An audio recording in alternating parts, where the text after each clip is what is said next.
야, 시술비 먹튀. 이거 강남의 한 피부과가 갑자기 예고도 없이 폐업을 하면서 지금 난리가 났다는 거잖아요. 맞습니다. 보통 피부과 시술 여러 번 받게 되는데 그 돈을 선불로 받는 경우가 많다고 하는데요. 기자도 혹시 피부과 시술 받아본 적 있나요? 이런 건 받아본 적 없습니다. 네. 근데 여러 번 진료를 선불로 받는다고 하는데 내가 애드립 질문을 하면 이렇게 또 긴장을 해. 빨리 얘기해. 무슨 말 하실지 모르기 때문에 근데 이렇게 선불로 진료비를 받고 갑자기 폐업을 하는 바람에 지금 여러 고객들이 피해를 호소하고 있는 상황입니다. 서울 강남구에 있는 한 피부과 얘기인데요. 이 해당 의원의 갑작스러운 폐업으로 금전적 손해를 봤다 이런 글들 온라인에 많이 올라오고 있습니다. 한 고객이 올린 글 보니까 10회 결제하고 1회 한 번만 지금 받은 상황인데 아이고. 갑자기 휴원한다고 하더라. 연락도 되지 않는다. 이런 상황을 전했고요. 또 다른 고객은 원래 10회 시술 가운데 8회를 받았는데 그동안 담당 의가 5번이나 바뀌어서 좀 이상하긴 했다. 중간에 피부과에 가봤더니 짐을 정리하는 듯한 느낌도 받았다. 이렇게 얘기를 했습니다. 또 상담 실장한테 당시에 환불을 요구했더니 절대로 안 된다고 했었는데 그 실장이 며칠 뒤에 그만뒀다더라 하면서 지금 피해가 큰 상황이다 이렇게 전했습니다. 자, 이게 피해가 뭐 더 커지게 된 이유가 따로 있을까요? 사실 이게 10회로 나누어서 일정 금액을 이제 내는 것 같으면 이런 문제가 생겼을 때 여러 가지 철회권, 항변권을 행사할 수 있는 신용카드라든가 아니면 그것을 지급했던 무엇이라도 이렇게 증거가 남으면 사후에 이 피부과를 대상으로 손해배상 청구를 할 수 있는데 이 피부과 현금만 받았다라는 겁니다. 사실 통장으로 계좌 이체를 할까요?라고 물었을 때조차도 ATM에서 현금 뽑아오세요. 라고 이야기를 하니 사실 이게 피해자 입장에서는 진짜 천지와 개벽하는 일이죠. 아니, 난 돈 냈는데.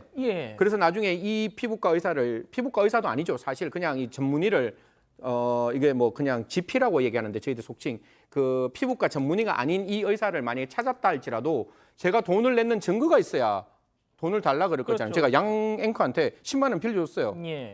내 통장에서 뭔가 빠져나가는 게 있어야 되는데 그냥 10만 원 현금을 딱 주면 나 안 받았습니다. 무슨 말씀하세요?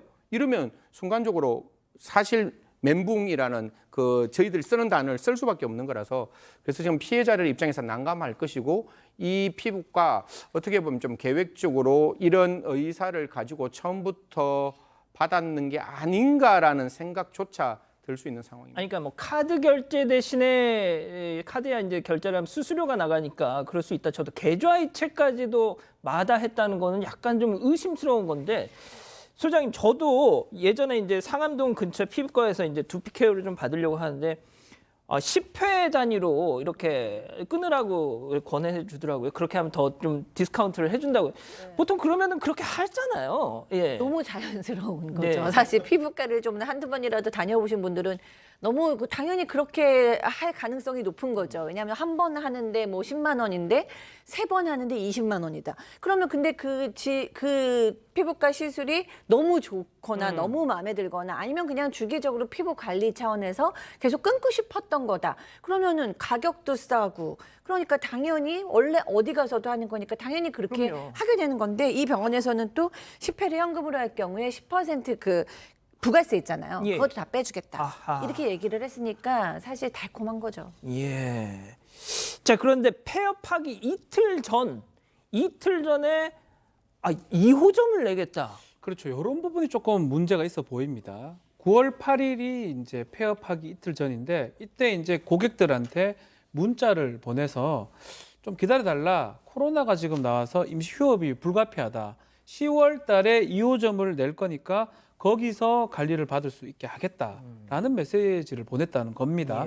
나중에 이제 사건이 발생하고 확인해 보니까 이 병원에는 코로나 확진자가 발생한 적이 없습니다. 아이고. 처음부터 뭔가 의도된 문자고 의도된 그러네요.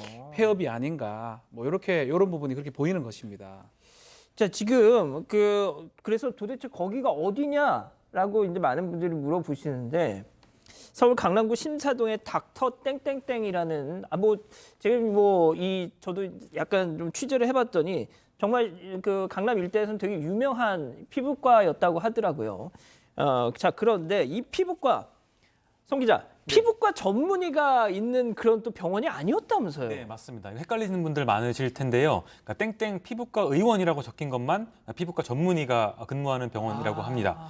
보통 뭐 땡땡 의원, 땡땡 클리닉, 괄호 열고 진료 과목 피부과 이렇게 하면 피부과 전문의가 아닌 일반 다른 의사가 근무하는 그런 피부과라고 합니다.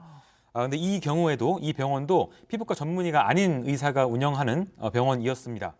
한 피부과 전문의는 이번 사례로 정상적으로 피부과 전문의가 근무하는 피부과 의원 전체 이미지 타격이 좀 있는 것 같아서 정확한 정보 전달이 필요한 상황으로 보인다 하면서 우려를 표하기도 했습니다.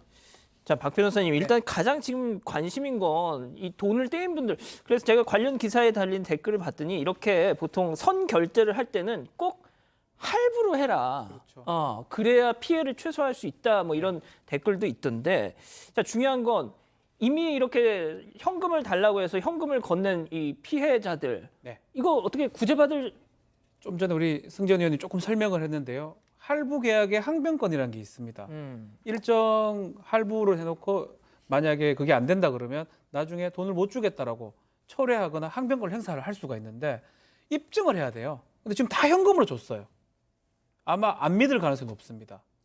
결국은 이 병원의 이 원장, 이 의사를 찾아서 이 사람한테 손해배상을 청구할 수밖에 없는 상황이거든요. 진짜요? 만약에 할부 계약을 했고 카드로 결제를 했으면 카드 회사나 그 사이로 항변권 행사를 해가지고 지금 이후로 손해는 막을 수가 있는데 예. 지금 돈 다 줬기 때문에 아이고. 항변권도 지금 어렵고요. 그 사람을 찾아서 돈을 받아야 되고 지금 단체 소송을 하고 있는데 단체 소송 한다 하더라도 그 사람 지금 병원 이 의사가 돈이 없다 그러면 받을 방법이 사실 없습니다. 아이고. 그리고 지금 아마 도망가가지고 찾기도 좀 어려운 상황이고요. 쉽지 않은 상황 같습니다. 승 의원님, 그럼 어떻게 해야 돼요? 잡아야죠 일단.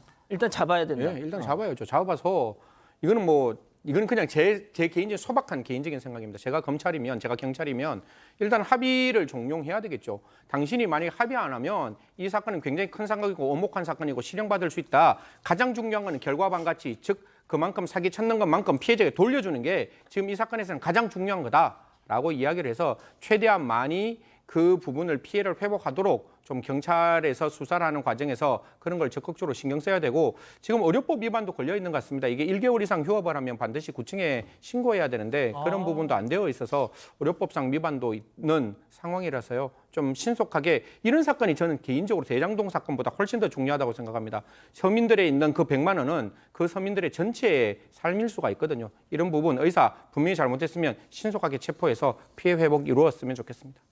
대장동보다 이게 더 중요하다고요? 예.